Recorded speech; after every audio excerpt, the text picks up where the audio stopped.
should you have a problem with your SeceuroGlide roller garage door. The status LEDs on the new Somfy Rollixo panel will help you diagnose what the issue may be. If light number 1 is illuminated, it suggests there is an issue with the safety brake and/or motor. You will then need to contact your installer to resolve this. Should light number 2 be flashing, this suggests that the bottom slat transmitter has run out of battery. Should light number 2 have a solid red light, this suggests that the bottom safety edge has an issue. In both of these cases, you can click and hold the control panel to operate the door.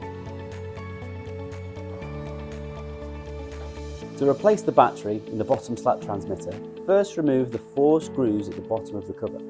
Then, pull the cover face off from the bottom. The battery required is a 3.6 volt lithium battery. The bottom slat transmitter will flash green to show that the power has been restored, and then go a solid green to show that it's communicating with the Rollixo panel.